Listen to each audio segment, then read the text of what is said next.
To be able to achieve anything in Zikrullah, we have to first fix our paradigm.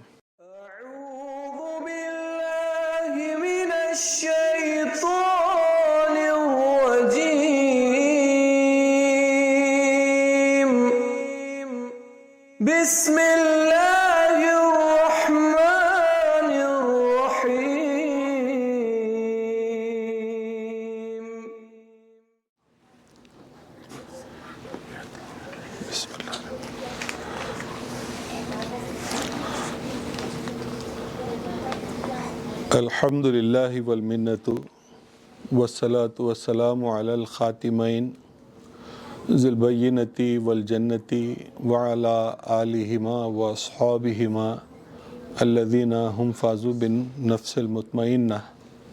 Amma ba'd. A'udhu billahi minash shaitanir rajim. Bismillahir rahmanir rahim. Wa iz qala Ibrahimu Rabbi arini kayfa tuhyil mawta qala awalam tu'min qala bala walakin liyatma'inna qalbi qala faquz arba'atan min at-tayri fasurhunna ilayka summa ij'al ala kulli jabalin minhunna jazaan summa ad'uhunna 𝐿𝐤𝐤𝐬𝐷𝑪𝐬𝑐 وَاعْلَمْ أَنَّ اللَّهَ عَزِيزٌ حَكِيمٌ صدق الله العظيم.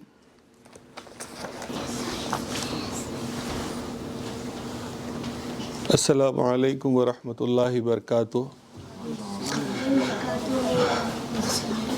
We have discussed a concept called paradigm in the previous session. Today, we will try to dig in a little more in depth into this concept. I find it very necessary to explain this to you because if I have to tell you, all it takes is belief in Allah. That has to be the conclusion of this topic. But if I tell you believe in Allah, this simple statement will not have that kind of an impression on your mind and heart which I want this conversation to have. Because unless you have this concept in your paradigm, it is very difficult for you to be able to do anything, especially spiritually. That's very important. So why I need to relate these things with science? It's a very obvious thing that for some reason over the centuries, in the minds and hearts of people, they think about the religion in their paradigm. This has become their paradigm, that a religious thing or the religious information somewhere in their mind and heart, in their paradigm, they think that this is a backward thing. And they are not inclined towards it because it is not evidence-based. You see, people ask evidence to get convinced. And religion for them is a backward thing which holds no evidence because all these things are superstitious according to them. Even though those who are religious, following the religion, it's not a part of their paradigm, because it is not evident in their actions. So that makes the almost 90% of the population, maybe 95% of the population, maybe more than that, because it has not become a part of your paradigm. It is not one of your paradigms. Religion is not the information that you receive. The ideas that you receive from the religion, they don't become your paradigm. because you ask for evidence. And as I had recited this ayat of Surah Baqarah in the previous session, Allah wants you to believe on ghaib, on unseen, in the first stage. And the scholars, most of the scholars, maybe Sunni, maybe Shia, whichever school of thought they may belong to, they have come to a conclusion that it is not possible to see Allah in this world. Some believe that they may see Allah in Jannah, and some don't believe even in Jannah. So how are you going to convey the idea of seeing Allah to those who don't even believe it, let alone becoming their paradigm? They don't even believe that. They don't even accept that. So for people like me, it becomes imperative to convey my message with reference to science, because it is deemed that science, whatever science has to say, it says evidence-based. And indeed, these concepts are evidence-based. But whatever conclusions they have come up with, they may or may not be right. They may or may not be right. If I have to discuss this, this becomes a topic and require more sessions to discuss this.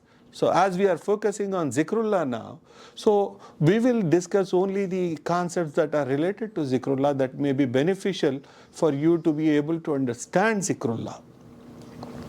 So we are going to discuss only those topics. So we are discussing paradigm because of this. Otherwise, it is as simple as this. I may tell you, belief is important. This has to be a belief, strong belief in your mind. That's it. It is as simple as that.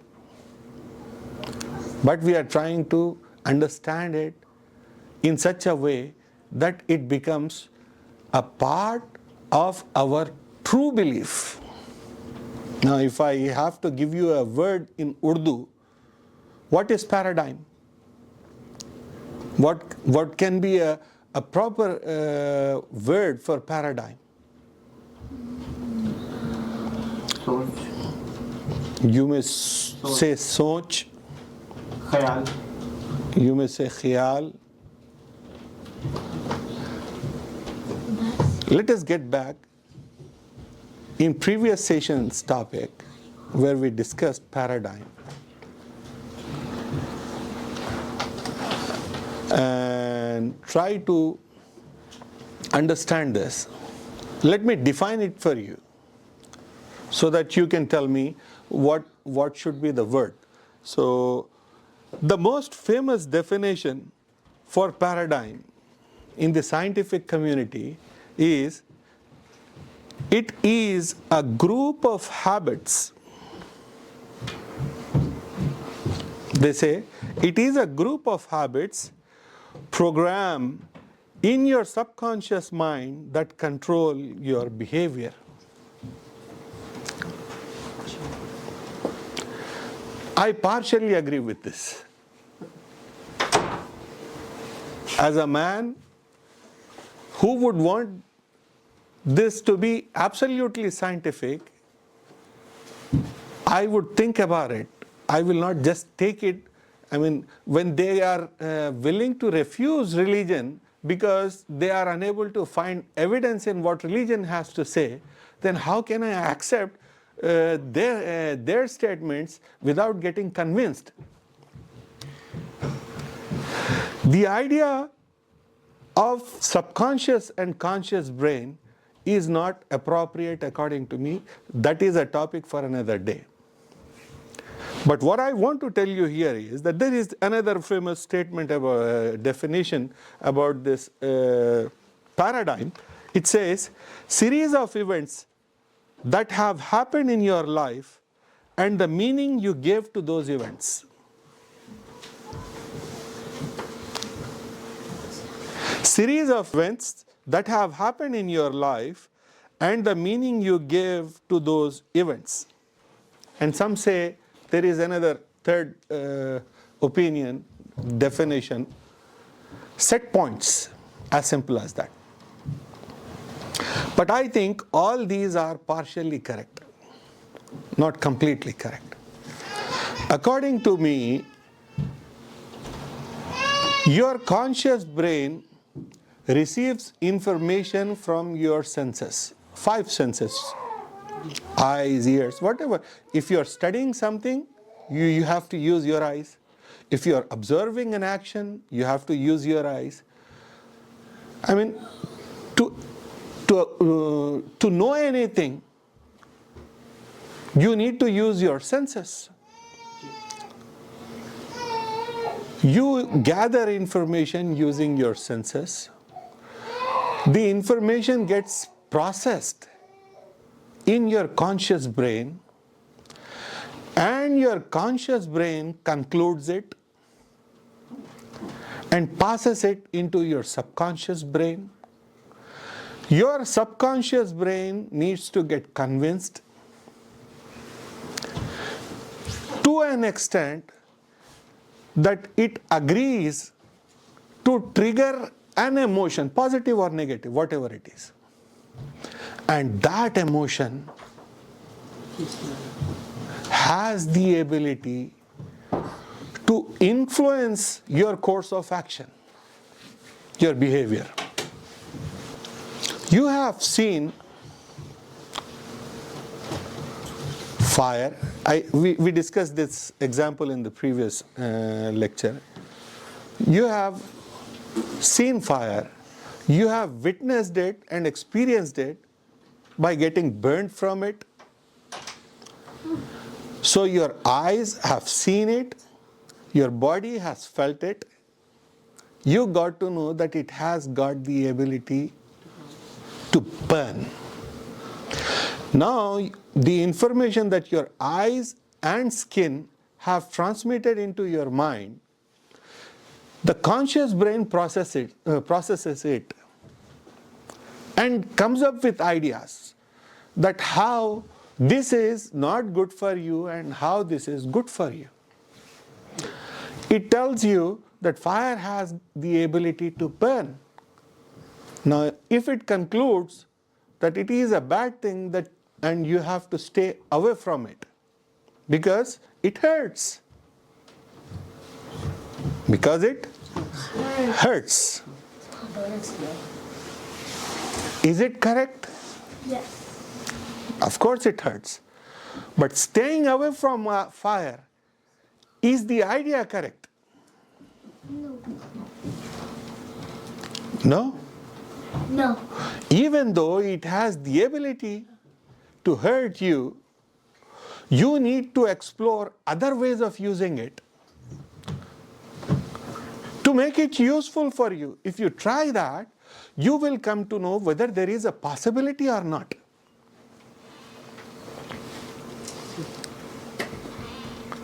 Now your brain has to process, do some experiments, and see how fire can be beneficial, whether there is a possibility of it becoming a beneficial thing for you or not. Do experiments, and then they have come to a conclusion that this fire can be a wonderful thing.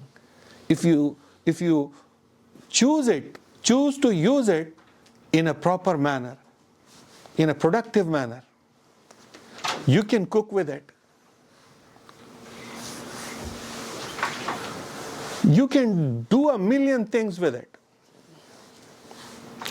By using it, you can make your life many folds easier.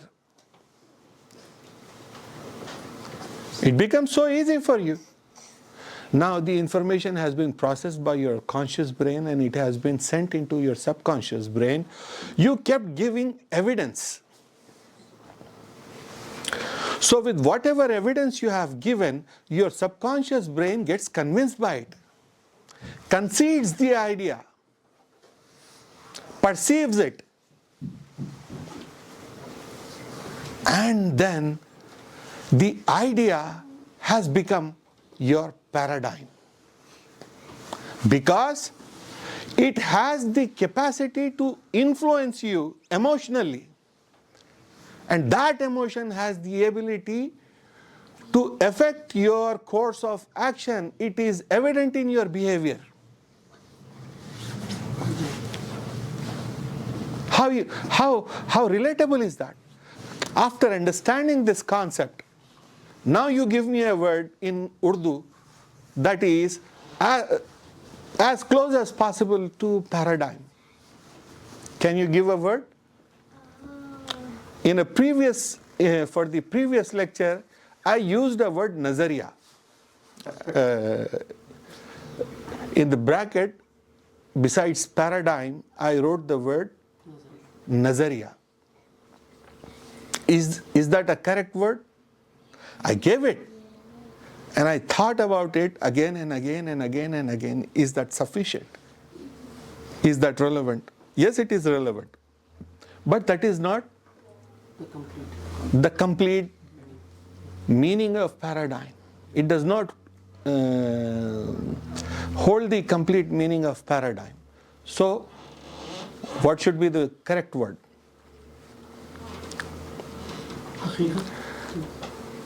Aqeeda.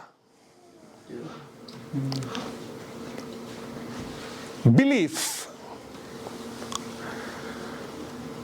Though just the word Aqeeda itself is not enough. It has to have a quality. It has to have a quality, and that quality is belief. You may say that if a message is accepted, it is Aqeeda. Say Allah ek hai, Allah is one. You have accepted it. Accepted it. Is it your Aqeeda? Yes, it is your Aqeeda. But for it to become your Aqeeda properly, it has to hold a quality, an attribute. And that attribute is belief. Belief is the most important element that needs to be there in Aqeeda. Mere acceptance will not serve the purpose. It has to have the quality of belief, unwavering belief. To understand this, we will discuss a little bit the life of Prophet Ibrahim, because it's a famous thing that Iqbal in a couplet said, "Ho aaj bhi jo baraheem sa ima paida, aag kar sakti hai andaze gulistan paida." So the belief of Ibrahim is a famous thing across all people of book. Ibrahim had a very unwavering, strongest belief. How did this belief become that strong?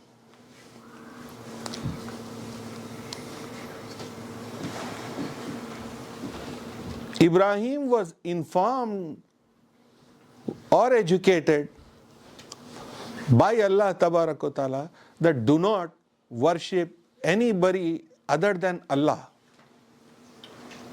So he became the believer of one God.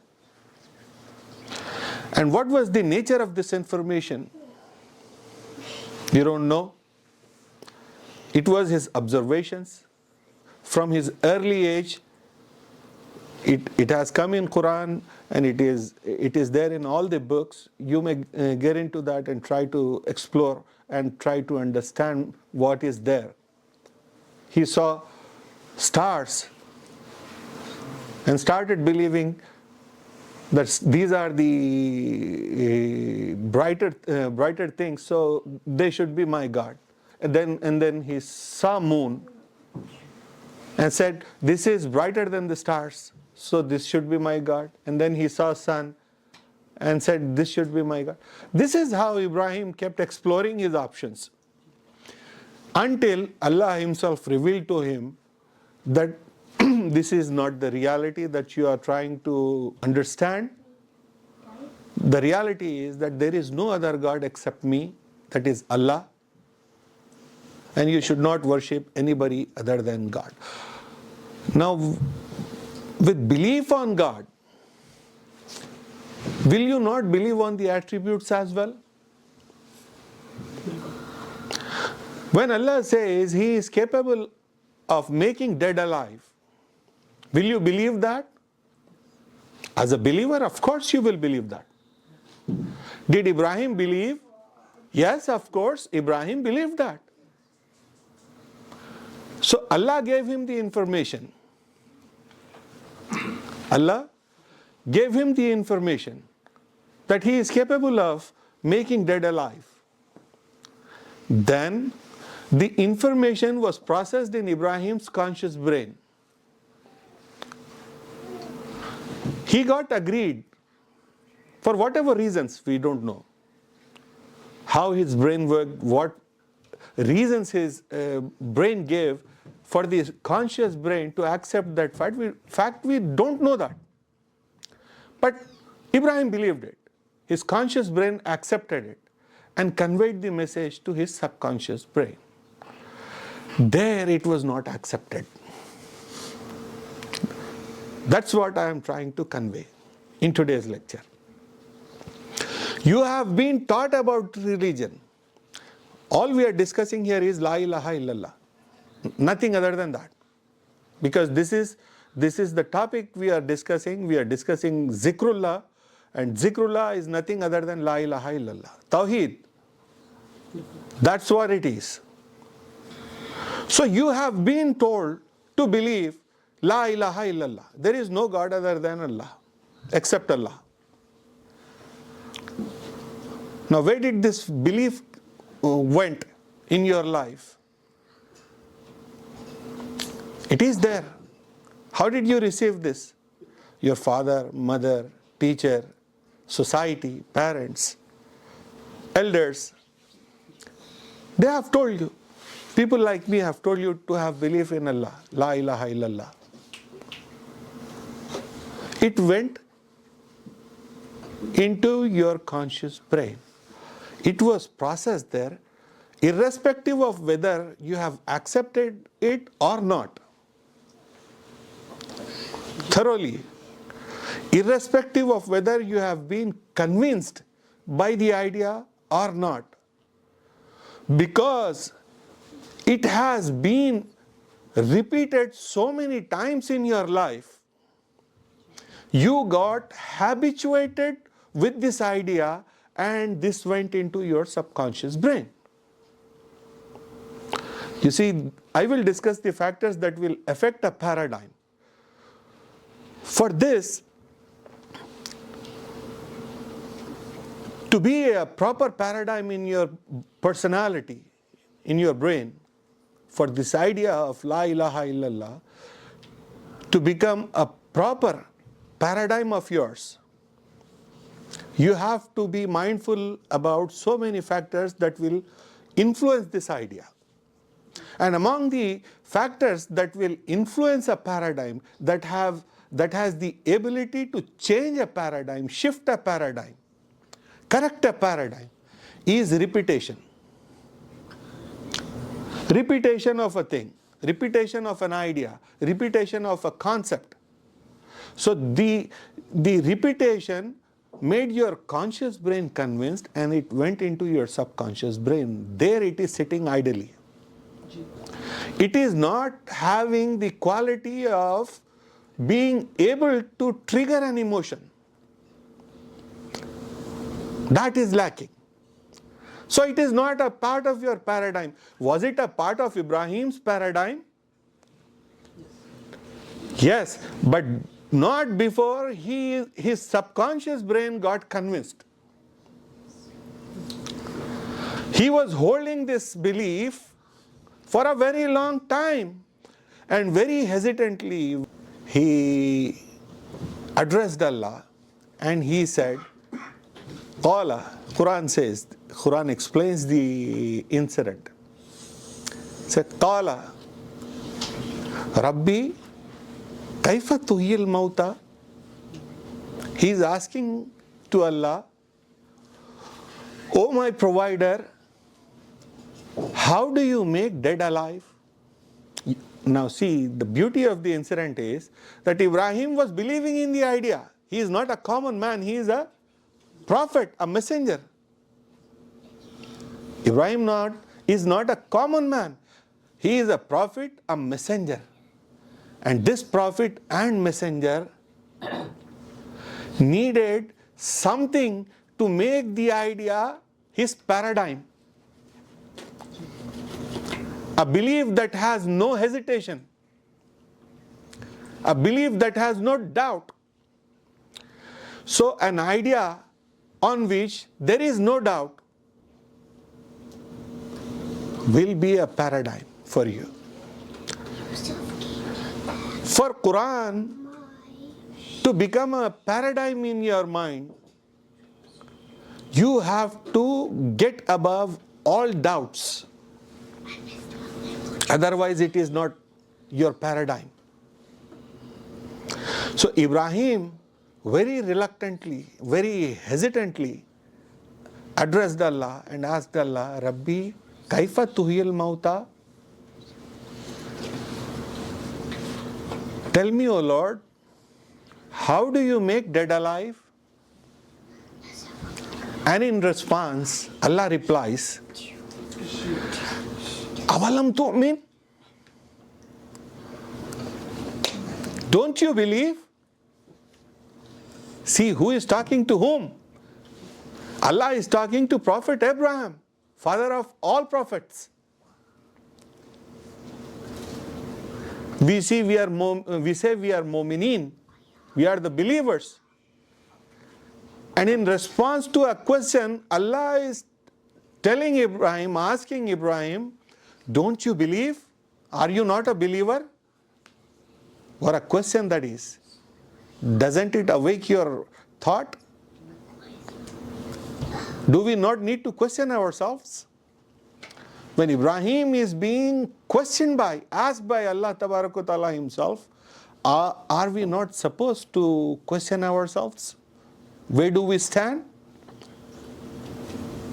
Indeed we have to.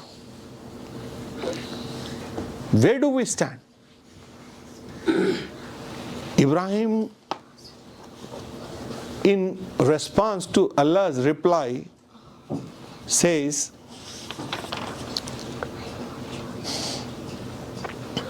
Qala awalam tu'min, and in response to this, Ibrahim says, Qala bala, said, indeed, of course, like when a child gets caught, and when a teacher or a parent asks the child, did you understand anything? Oh, I'm trying to understand. Yes, of course I understood.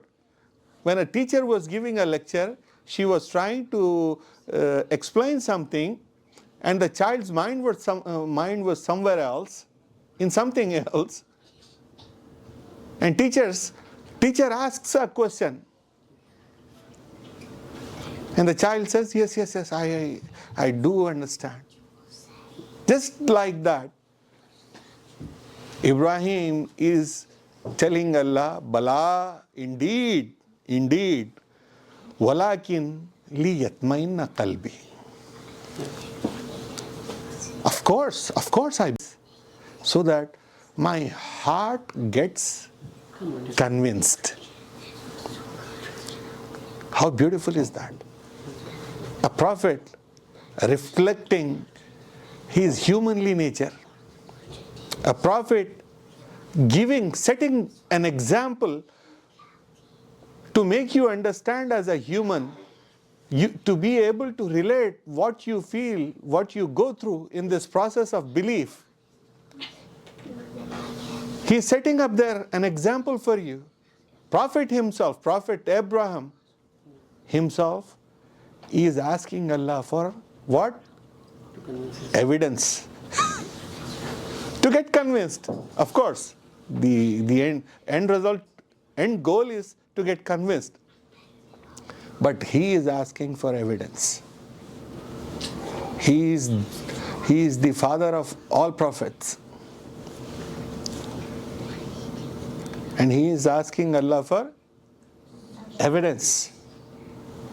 As simple as that, evidence. To get convinced that Allah is capable of making dead alive. People say we are mu'min, we are believers, we believe in Allah, we believe in the day of judgment, we believe in the life after death, we believe in Jannah and we believe in hell. Where do they stand? Ibrahim is asking for an evidence. So what happens is that Allah tells Ibrahim, I will not recite the entire ayah, I will give you the meaning. Allah tells Ibrahim to take 4 birds, pet them, and says, cut them into pieces, mix the pieces, and scatter them all across the mountains around him. So Ibrahim brings birds, pets them, and cuts them, makes them into pieces, mixes them, and scatters them all across the mountains around him. And then Allah says, call and they will come back to you. And Ibrahim calls and they come back. And they come back to Ibrahim alive. So he got the proof, he got the evidence that Allah can make dead alive. That's what he asked for. So this incident, it tells us that as human, for us, we need evidence. We need to be able to witness something to accept it. Without witnessing, without experiencing, we don't accept things just if they are just information. We don't accept those things without experience, without evidence. When we say La ilaha illallah, it has reached our conscious brain. To push that into subconscious brain. You see, millions and billions of Muslims across the globe who discuss religion based on the superficial information of religion, they have been criticizing Sufi version of Islam. But they never gave a thought about why this Sufi version of Islam got into existence. How this came into existence. There was a need. It was a natural phenomena. People, to get enlightened spiritually, they will think about things. And that's what is desired out of you by Allah Himself. Allah Himself in Quran Majid is telling you to think. Be a wise person, think. So when you think, for this Aqeeda to become a part of your paradigm, they needed something to convince themselves. Yes, we are believing, yes, culturally we are Muslims, we have been taught to be a Muslim, we have believed that there is no God other than Allah. We believe in Prophet ﷺ, we believe that he was the last prophet sent by Allah in this world. All those things. That was a part of their belief. But this belief needed to become their paradigm. There was an urge from within, not from outside. From within, this was an urge. So these Sufis, these scholars, they tried to experiment ways to experience spirituality. They spent time, they put in effort, they made sacrifices just to experience what they believe, so that it becomes a part of their paradigm. And when they started experiencing their spirituality, the effects, the whole idea of explaining paradigm to you is to tell you that when it becomes a paradigm for you, it will have an emotional effect. And that emotional effect will trigger action. And your body will experience it. So for this belief to become a paradigm for you, we need to do certain things. And when it becomes a paradigm for you, it will have an emotional trigger. And that emotion has the ability to make your body feel what you believe. If you don't feel it, then you haven't become a proper believer.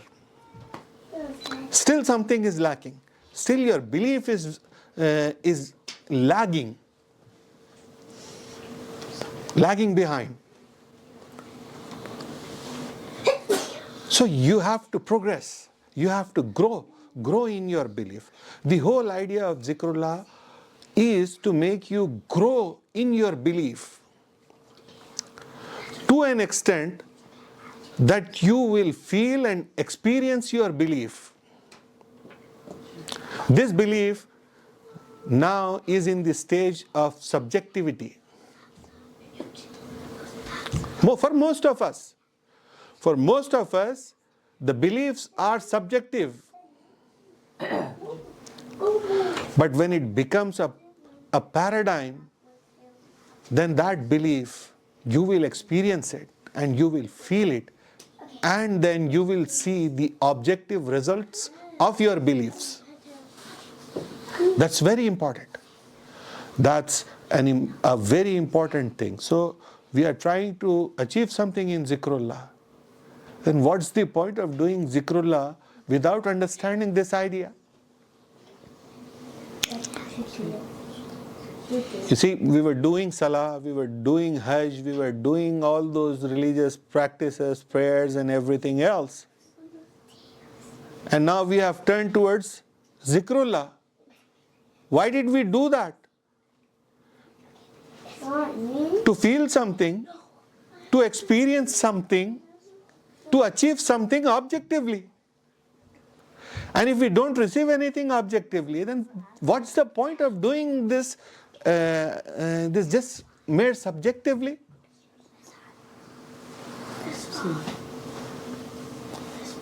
So this is the reality.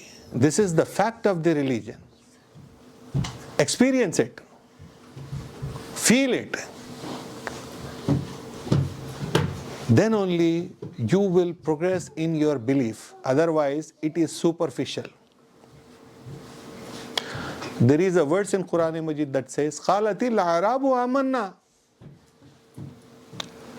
These Bedouins, they say we are believers.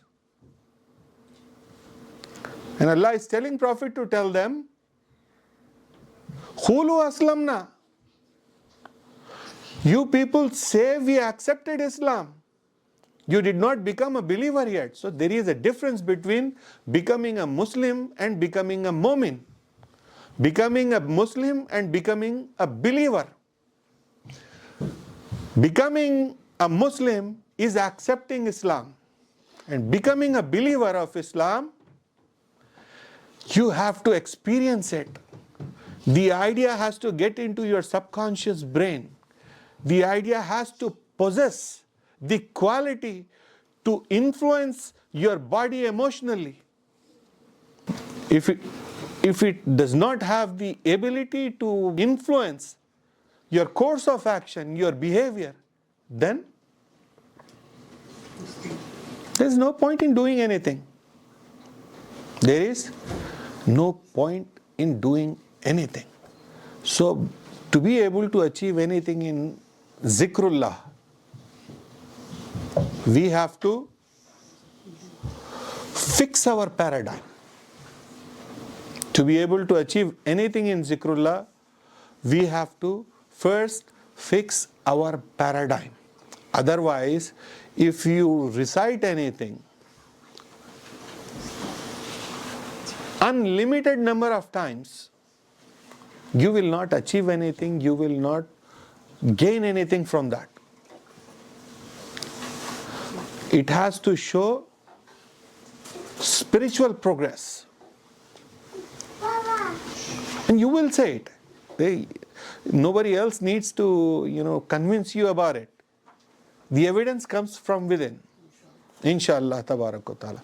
So I think we will conclude this on this note, that let us first fix our paradigm. अपने अक़ीदे को पहले दुरुस्त करेंगे, तब जाके जिक्र में कोई चीज़ आपको हासिल होगी. वरना जब तक अक़ीदा यकीन की मंजिल में नहीं पहुँचेगा, उस वक्त तक आपको जिक्र से कुछ हासिल नहीं होगा. चाहे 1 लाख मरतबा, 2 लाख मरतबा, मिलियन मरतबा, अनलिमिटेड मरतबा, आप इन्फिनिट मरतबा आप जिक्रुल्लाह कर ले, ला इलाहा इल्लल्लाह कह लें, इससे कुछ हासिल नहीं होगा.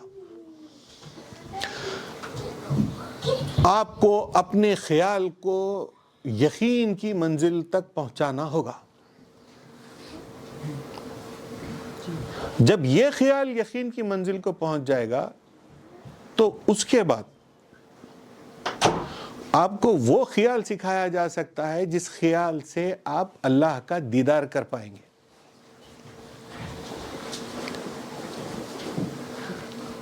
वरना without this, asking me to help you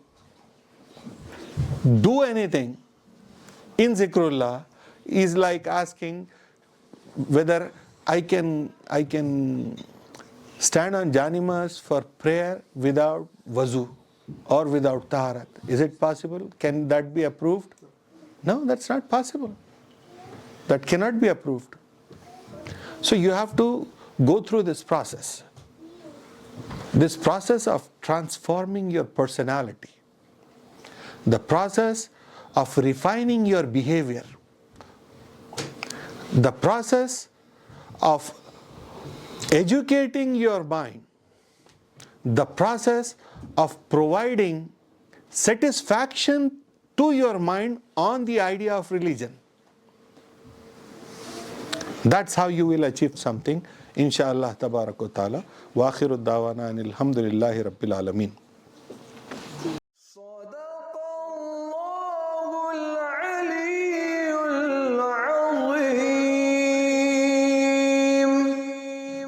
وصدق رسوله النبي الكريم